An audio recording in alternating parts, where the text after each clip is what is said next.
Ali kon ñaar ñooñu ñoo jëkk gëm muy soxna Khadija bintu Xuwaylid ak Ali ibnu Abi Talib radiyallahu anhuma Abdullahi ibnu Abi Quhafa te moom la ñuy dàkkentale Abu Bakar moo ca topp dafa doonoon xaritu yonente bi sallallahu alayhi wa sallam bi wax yu gi ñëwee yonente bi dafa dem waxtaan ceeg moom waaye ba mu daaneelee kàddoom la daal di gëm ndax mësu koo xam ci ay caaxaan mësu koo xam ci wax lu dul noonu moo tax Abu Bakar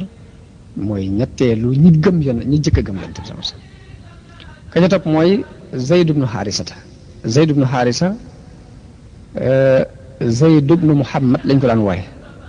ñu wax ni dafa am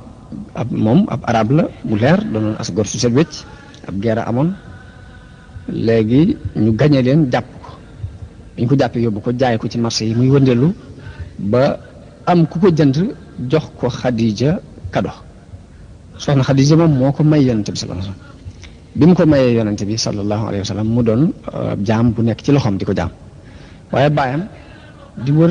wër ba dégg ñu ne ko sa doom ma nga màkk bi mu ñëwee màkka di laajte bañ ne ko ci loxol Muhammad la nekk booba nubuwa gi ak séegul feeñagul bi mu ñëwee ci yonente bi ni ko dama dégg ñu ne sama doom dafa nekk ci sa loxo ma ñëw ngir jot si ko yonente bi ni ko dañuy woo Zayd mu ñëw bu ñëwee bu la tànnee nga ànd ak moom dem ci lu dul ngay joxe ak paye bu ma tànnee nga bàyyee ko fi bàyyi bi bëgg lool ngir jàpp na ni xalaatu sa ñëw di tànn keneen ku dul moom waaye bi baa bi ñëwee yonente bi ni ko ndax xam nga ñi mu xool ni waaw kii di sama baay la mu ne ko kii sama nijaay la mu ne ko dañoo ñëw ngir topp si la ma bëgg boo leen tànnee ñu yóbbu la ci lu dul ñu lay jot boo fekkee mën nga tànn ñu bàyyi la fi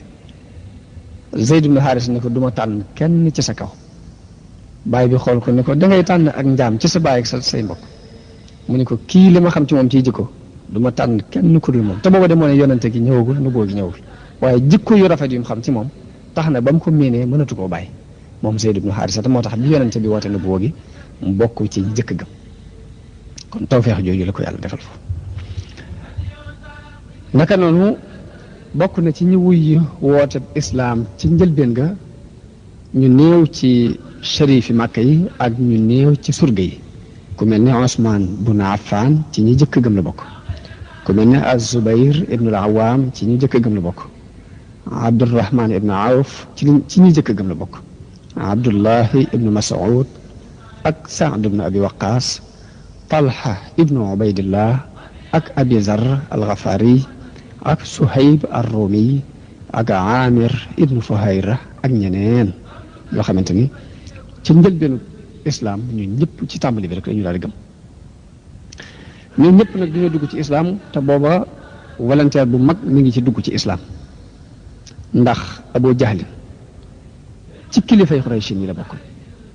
bokk ci ñi gën a tar nuñ noonu yonente bi sallallahu